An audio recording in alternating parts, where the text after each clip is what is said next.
Patriarchs and Prophets, Chapter 30, the Tabernacle and Its Services. This chapter is based on Exodus 25 through 40, Leviticus 4 and 16. The command was communicated to Moses while in the mount with God, "Let them make me a sanctuary, that I may dwell among them," and full directions were given for the construction of the tabernacle.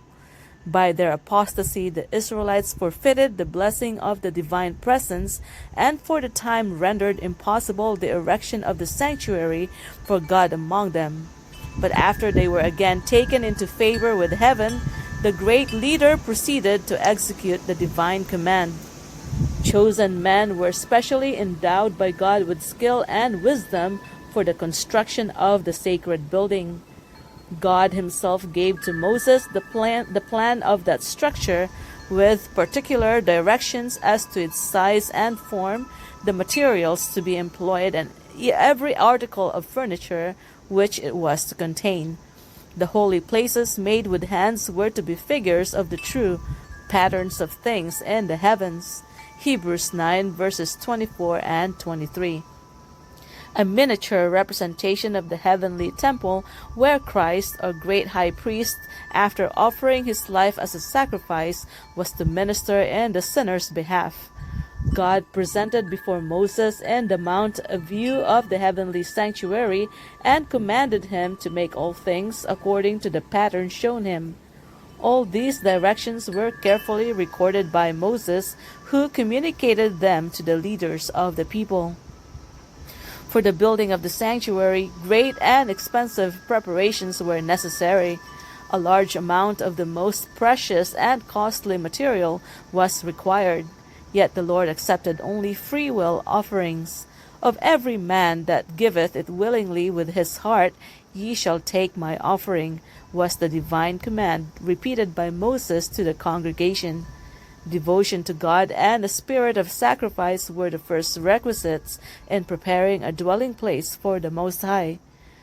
All the people responded with one accord. They came, every one whose heart stirred him up, and every one whom his spirit made willing, and they brought the Lord's offering to the work of the tabernacle of the congregation, and for all his service, and for the holy garments.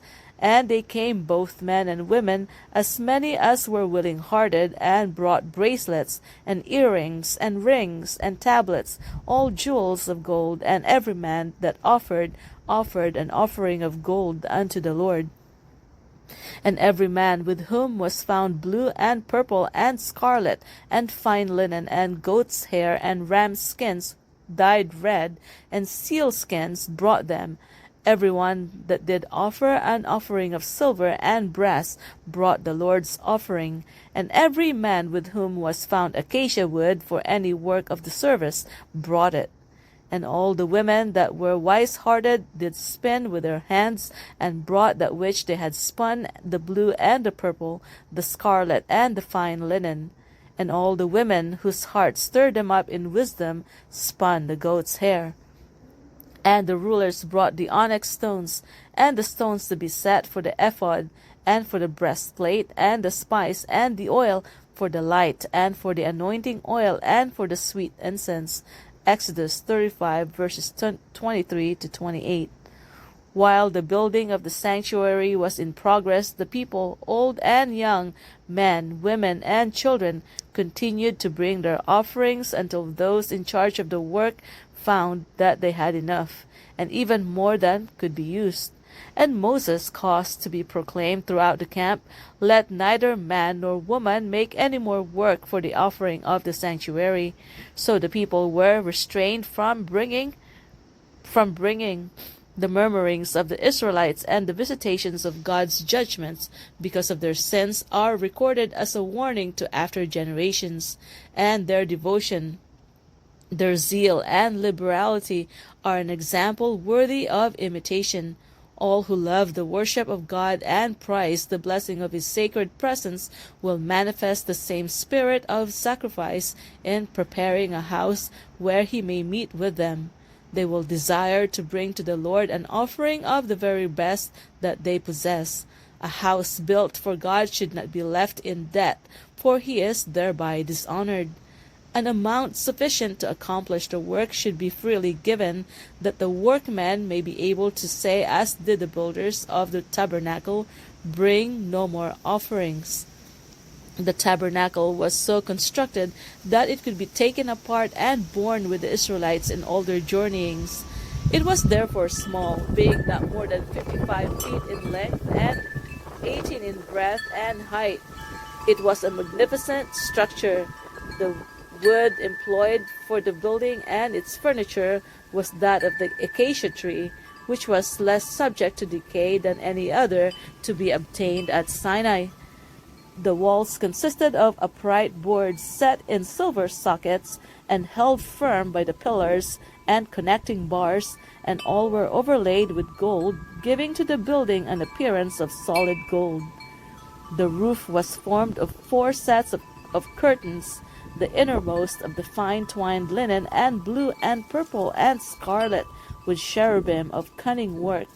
The other 3 respectively were of goat's hair, ram skins dyed red, and seal skins, so arranged as to afford complete protection. The building was divided into 2 apartments by a rich and beautiful curtain or veil suspended from gold-plated pillars, and a similar veil closed the entrance of the first apartment. These, like the inner covering which formed the ceiling, were of the most gorgeous colors, blue, purple, and scarlet, beautifully arranged, while inwrought with threads of gold and silver were cherubim to represent the angelic host who are connected with the work of the heavenly sanctuary and who are ministering spirits to the people of God on earth. The sacred tent was enclosed in an open space called the court, which was surrounded by hangings or screens of fine linen suspended from pillars of brass. The entrance to this enclosure was at the eastern end. It was closed by curtains of costly material and beautiful workmanship, though inferior to those of the sanctuary. The hangings of the court being only about half as high as the walls of the tabernacle, the building could be plainly seen by the people without. In the court and nearest the entrance stood the brazen altar of burnt offerings. Stood upon this altar were consumed all the sacrifices made by fire unto the Lord, and its horns were sprinkled with the atoning blood. Between the altar and the door of the tabernacle was the laver, which was also of brass, made from the mirrors that had been the freewill offering of the women of Israel.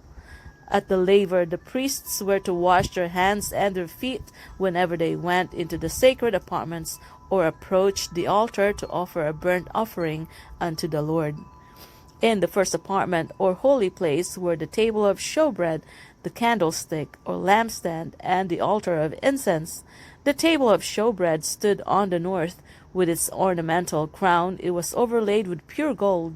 On this table the priests were each Sabbath to place 12 cakes arranged in 2 piles and sprinkled with frankincense.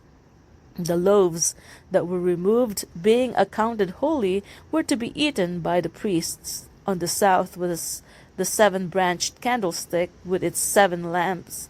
Its branches were ornamented with exquisitely wrought flowers, resembling lilies, and the whole was made from one solid piece of gold. There being no windows in the tabernacle, the lamps were never all extinguished at one time, but shed their light by day and by night. Just before the veil separating the holy place from the most holy and the immediate presence of God stood the golden altar of incense. Upon this altar the priest was to burn incense every morning and evening. Its horns were touched with the blood of the sin offering, and it was sprinkled with the blood upon the great day of atonement.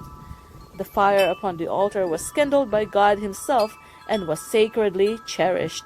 Day and night the holy incense diffused its fragrance throughout the sacred apartments and without, far around the tabernacle.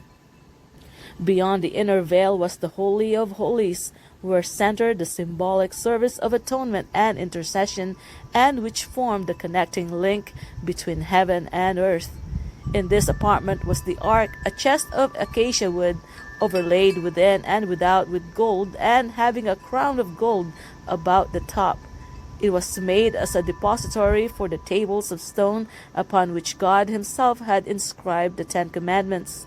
Hence it was called the Ark of God's Testament, or the Ark of the Covenant, since the Ten Commandments were the basis of the covenant made between God and Israel. The cover of the sacred chest was called the mercy seat. This was wrought of one solid piece of gold and was surmounted by golden cherubim, one standing on each end.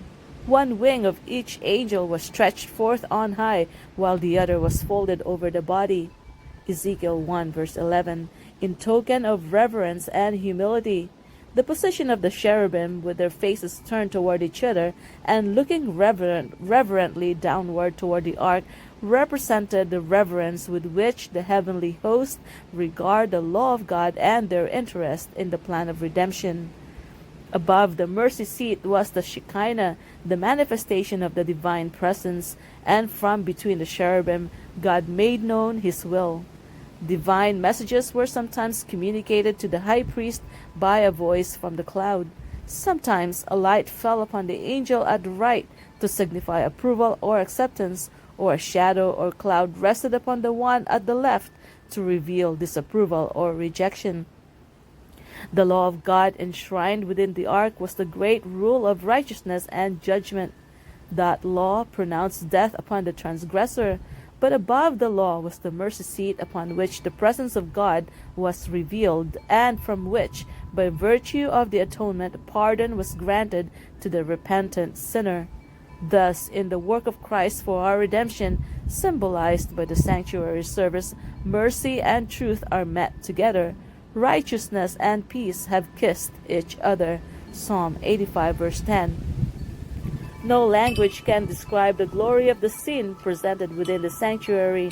The gold-plated walls reflecting the light from the golden candlestick, the brilliant hues of the richly embroidered curtains with their shining angels, the table and the altar of incense, glittering with gold beyond the second veil, the sacred ark, with its mystic cherubim, and above it the holy Shekinah, the visible manifestation of Jehovah's presence, all but a dim reflection of the glories of the temple of God in heaven, the great center of the work for man's redemption. A period of about half a year was occupied in the building of the tabernacle. When it was completed, Moses examined all the work of the builders, comparing it with the pattern shown him in the mount and the directions he had received from God. As the Lord had commanded, even so had they done it, and Moses blessed them with eager interest. The multitudes of Israel crowded around to look upon the sacred structure. While they were contemplating the scene with reverent satisfaction, the pillar of cloud floated over the sanctuary, and descending enveloped it, and the glory of the Lord filled the tabernacle.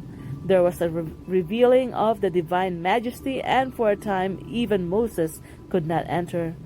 With deep emotion the people beheld the token that the work of their hands was accepted. There were no loud demonstrations of rejoicing. A solemn awe rested upon all, but the gladness of their hearts welled up in tears of joy, and they murmured low, earnest words of gratitude that God had condescended to abide with them. By divine direction, the tribe of Levi was set apart for the service of the sanctuary. In the earliest times, every man was the priest of his own household. In the days of Abraham, the priesthood was regarded as the birthright of the eldest son. Now, instead of the firstborn of all Israel, the Lord accepted the tribe of Levi for the work of the sanctuary. By this signal honor, he manifested his approval of their fidelity, both in adhering to his service and in executing his judgments when Israel apostatized in the worship of the golden calf. The priesthood, however, was restricted to the family of Aaron. Aaron and his sons alone were permitted to minister before the Lord. The rest of the tribe were entrusted with the charge of the tabernacle and its furniture, and they were to attend upon the priests in their ministration. But they were not to sacrifice, to burn incense, or to see the holy things till they were covered. In accordance with their office, a special dress was appointed for the priests. Thou shalt make holy garments for Aaron thy brother, for glory and for beauty, was the divine direction to Moses. The robe of the common priest was of white linen and woven in one piece. It extended nearly to the feet and was confined about the waist by a white linen girdle embroidered in blue, purple, and red. A linen turban or mitre completed his outer costume. Moses at the burning bush was directed to put off his sandals, for the ground whereon he stood was holy. So the priests were not to enter the sanctuary with shoes upon their feet. Particles of dust cleaving to them would desecrate the holy place. They were to leave their shoes in the court before entering the sanctuary, and also to wash both their hands and their feet before ministering in the tabernacle or at the altar of burnt offering. Thus was defilement must be put away. Thus was constantly taught the lesson that all defilement must be put away from those who would approach into the presence of God. The garments of the high priest were of costly material and beautiful workmanship, befitting his exalted station. In addition to the linen dress of the common priest, he wore a robe of blue, also woven in one piece. Around the skirt it was ornamented with golden bells and pomegranates of blue, purple, and scarlet. Outside of this was the ephod, a shorter garment of gold, blue, purple, scarlet, and white. It was confined by a girdle of the same colors, beautifully wrought. The ephod was sleeveless, and on its gold-embroidered shoulder pieces were set, 2 onyx stones, bearing the names of the 12 tribes of Israel. Over the ephod was the breastplate, the most sacred of the priestly vestments. This was of the same material as the ephod. It was in the form of a square, measuring a span, and was suspended from the shoulders by a cord of blue from golden rings. The border was formed of a variety of precious stones, the same that form the 12 foundations of the city of God. Within the borders were 12 stones set in gold, arranged in rows of 4, and like those in the shoulder pieces, engraved with the names of the tribes. The Lord's direction was, Aaron shall bear the names of the children of Israel in the breastplate of judgment upon his heart, when he goeth in unto the holy place, for a memorial before the Lord continually. Exodus 28, verse 29. So Christ, the great high priest, pleading his blood before the Father in the sinner's behalf, bears upon his heart the name of every repentant, believing soul. Says the psalmist, I am poor and needy, yet the Lord thinketh upon me. Psalm 40, verse 17. At the right and left of the breastplate were 2 large stones of great brilliancy. These were known as the Urim and Thummim. By them the will of God was made known through the high priest. When questions were brought for decision before the Lord, a halo of light encircling the precious stone at the right was a token of the divine consent or approval, while a cloud overshadowing the stone at the left was an evidence of denial or disapprobation. The mitre of the high priest consists of the white linen turban, having attached to it by a lace of blue a gold plate bearing the inscription, Holiness to Jehovah. Everything connected with the apparel and deportment of the priests was to be such as to impress the beholder with a sense of the holiness of God, the sacredness of his worship, and the purity required of those who came into his presence. Not only the sanctuary itself, but the ministration of the priests was to serve unto the example and shadow of heavenly things. Hebrews 8, verse 5. Thus it was of great importance, and the Lord through Moses gave the most definite and explicit instruction concerning every point of this typical service. The ministration of the sanctuary consisted of 2 divisions, a daily and a yearly service. The daily service was performed at the altar of burnt offering in the court of the tabernacle and in the holy place, while the yearly service was in the most holy. No mortal eye but that of the high priest was to look upon the inner apartment of the sanctuary. Only once a year could the priest enter there, and that after the most careful and solemn preparation. With trembling he went in before God, and the people in reverent silence awaited his return, their hearts uplifted in earnest prayer for the divine blessing.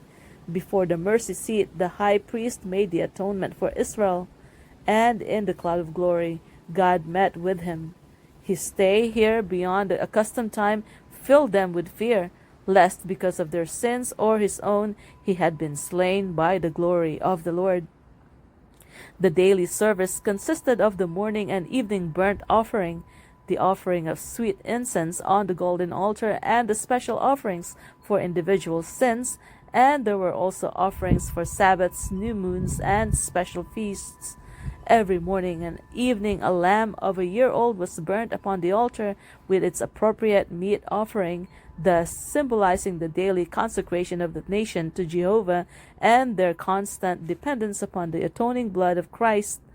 God expressly directed that every offering presented for the sacrifice of the sanctuary should be without blemish. Exodus 12 verse 5. The priests were to examine all animals brought as a sacrifice and were to reject every one in which a defect was discovered. Only an offering without blemish could be a symbol of his perfect purity, who was to offer himself as a lamb without blemish and without spot. 1 Peter 1 verse 19. The Apostle Paul points to these sacrifices as an illustration of what the followers of Christ are to become. He says, I beseech you, therefore, brethren, by the mercies of God, that ye present your bodies a living sacrifice, holy, acceptable unto God, which is your reasonable service. Romans 12 verse 1. We are to give ourselves to the service of God, and we should seek to make the offering as nearly perfect as possible. God will not be pleased with anything less than the best we can offer. Those who love him with all his heart will desire to give him the best service of the life, and they will be constantly seeking to bring every power of their being into harmony with the laws that will promote their ability to do his will. In the offering of incense, the priest was brought more directly into the presence of God than in any other act of the daily administration. As the inner veil of the sanctuary did not extend to the top of the building, the glory of God, which was manifested above the mercy seat, was partially visible from the first apartment. When the priest offered incense before the Lord, he looked toward the ark, and as the cloud of incense arose, the divine glory descended upon the mercy seat and filled the most holy place, and often so filled both apartments that the priest was obliged to retire to the door of the tabernacle. As in that typical service, the priest looked by faith to the mercy seat which he could not see, so the people of God are now to direct their prayers to Christ, the great high priest, who, unseen by human vision, is pleading in their behalf in the sanctuary above. The incense ascending with the prayers of Israel represents the merits and intercession of Christ, his perfect righteousness, which through faith is imputed to his people, and which can alone make the worship of sinful beings acceptable to God. Before the veil of the most holy place was an altar of perpetual intercession before the holy, an altar of continual atonement. By blood and by incense God was to be approached, symbols pointing to the great mediator, through whom sinners may approach Jehovah, and through whom alone mercy and salvation can be granted to the repentant, believing soul. As the priests morning and evening entered the holy place at the time of incense, the daily sacrifice was ready to be offered upon the altar in the court without. This was a time of intense interest to the worshippers who assembled at the tabernacle.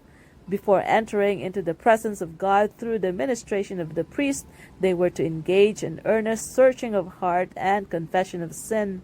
They united in silent prayer with their faces toward the holy place.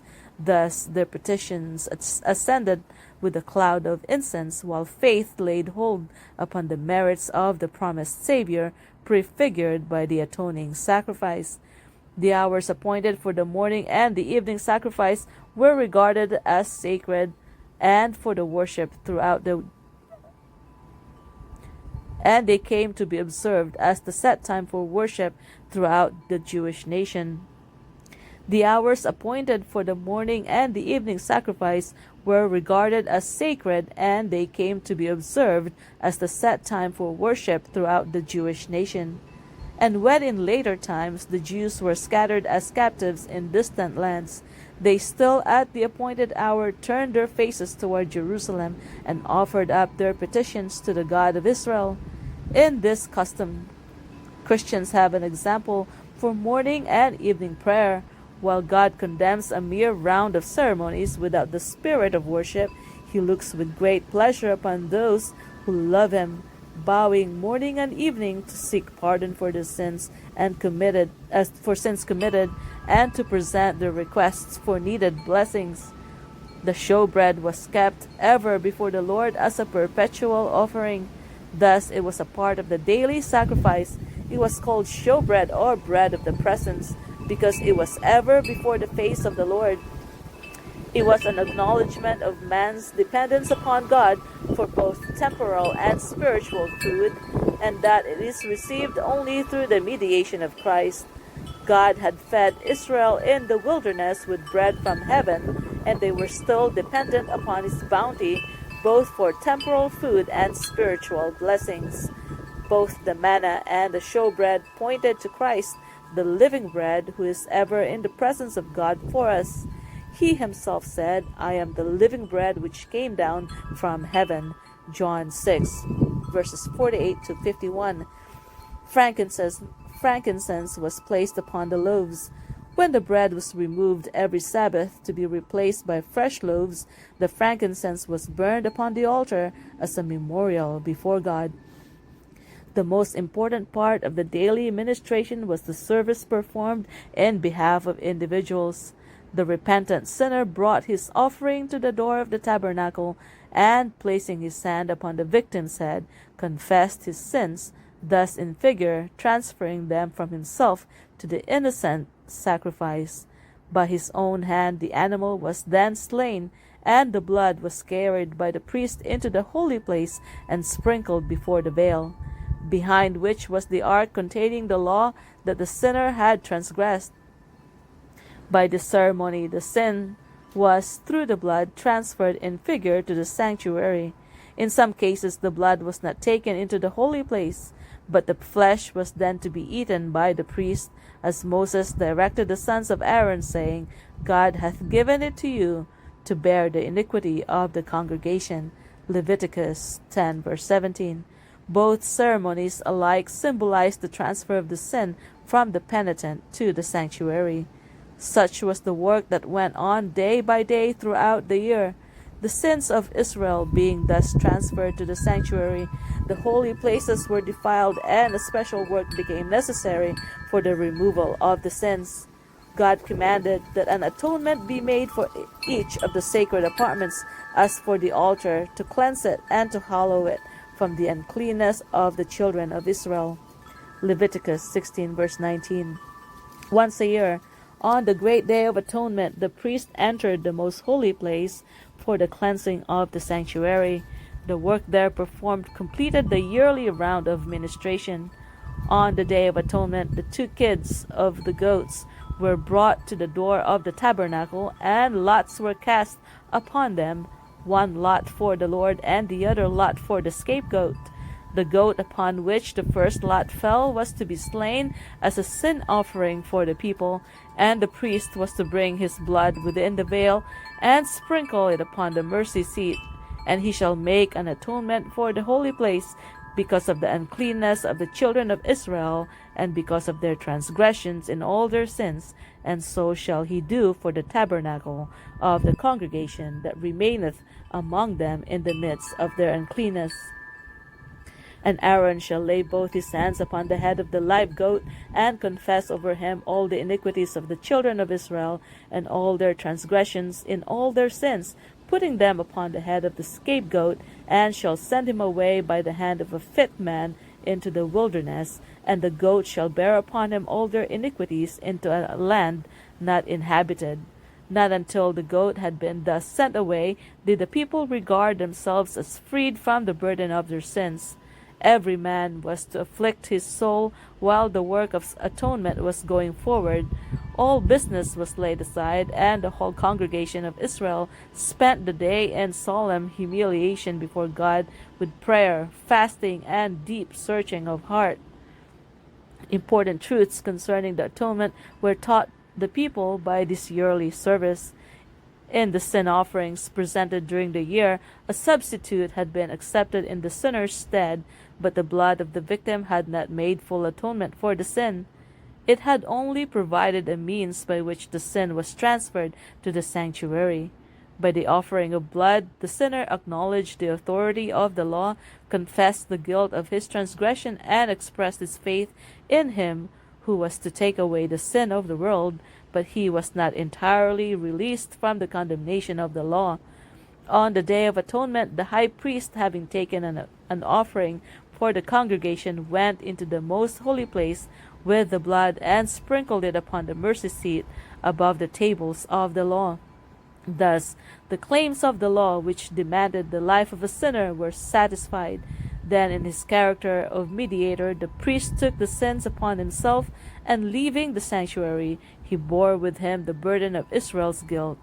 At the door of the tabernacle, he laid his hands upon the head of the scapegoat and confessed over him all the iniquities of the children of Israel, and all their transgressions and all their sins, putting them upon the head of the goat. And as the goat bearing these sins was sent away, they were with him, regarded as forever separated from the people. Such was the service performed unto the example and shadow of heavenly things. Hebrews 8 verse 5. As has been stated, the earthly sanctuary was built by Moses according to the pattern shown him in the mount. It was a figure for the time then present, in which were offered both gifts and sacrifices. Its two holy places were patterns of things in the heavens. Christ, our great high priest, is a minister of the sanctuary and of the true tabernacle, which the Lord pitched, and not man. Hebrews 9 verses 9 and 23, and chapter 8 verse 2. As in vision, the Apostle John was granted a view of the temple of God in heaven. He beheld there 7 lamps of fire burning before the throne.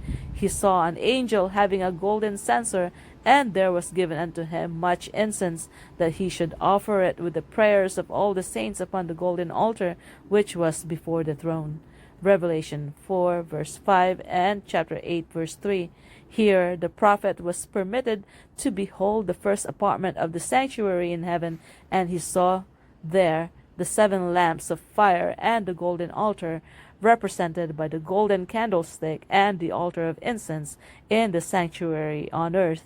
Again, the temple of God was opened, Revelation 11 verse 19, and he looked within the inner veil upon the Holy of Holies, where he beheld the ark of his testament, Revelation 11 verse 19, represented by the sacred chest constructed by Moses to contain the law of God. Moses made the earthly sanctuary according to the fashion that he had seen. Paul declares that the tabernacle and all the vessels of the ministry, when completed, were the patterns of things in the heavens. Acts 7 verse 44, Hebrews 9 verses 21 and 23. And John says that he saw the sanctuary in heaven. That sanctuary in which Jesus ministers in our behalf is the great original, of which the sanctuary built by Moses was a copy. The heavenly temple, the abiding place of the King of Kings, where thousands ministered unto him, and 10,000 times 10,000 stood before him. Daniel 7 verse 10. That temple filled with the glory of the eternal throne, where seraphim, its shining guardians, veiled their faces in adoration. No earthly structure could represent its vastness and its glory. Yet important truths concerning the heavenly sanctuary and the great work there carried forward for man's redemption were to be taught by the earthly sanctuary and its services. After his ascension, our Savior was to begin his work as our high priest, says Paul. Christ is not entered into the holy places made with hands, which are the figures of the true, but into heaven itself, now to appear in the presence of God for us. Hebrews 9 verse 24. As Christ's ministration was to consist of two great divisions, each occupying a period of time and having a distinctive place in the heavenly sanctuary, so the typical ministration consisted of two divisions, the daily and the yearly service, and to each a department of the tabernacle was devoted. As Christ at his ascension appeared in the presence of God to plead his blood in behalf of penitent believers, so the priest in the daily ministration sprinkled the blood of the sacrifice in the holy place in the sinner's behalf. The blood of Christ, while it was to release the repentant sinner from the condemnation of the law, was not to cancel the sin. It would stand on record in the sanctuary until the final atonement. So in the type, the blood of the sin offering removed the sin from the penitent, but it rested in the sanctuary until the day of atonement. In the great day of final award, the dead are to be judged out of those things which were written in the books according to their works. Revelation 20 verse 12. Then by virtue of the atoning blood of Christ, the sins of all the truly penitent will be blotted from the books of heaven. Thus the sanctuary will be freed or cleansed from the record of sin. In the type, this great work of atonement or blotting out of sins was represented by the services of the Day of Atonement, the cleansing of the earthly sanctuary, which was accomplished by the removal by virtue of the blood of the sin offering of the sins by which it had been polluted. As in the final atonement, the sins of the truly penitent are to be blotted from the records of heaven, no more to be remembered or come into mind, so in the type they were borne away into the wilderness, forever separated from the congregation. Since Satan is the originator of sin, the direct instigator of all the sins that caused the death of the Son of God, justice demands that Satan shall suffer the final punishment. Christ's work for the redemption of man and the purification of the universe from sin will be closed by the removal of sin from the heavenly sanctuary and the placing of these sins upon Satan, who will bear the final penalty. So in the typical service, the yearly round of ministration closed with the purification of the sanctuary and the confessing of the sins on the head of the scapegoat.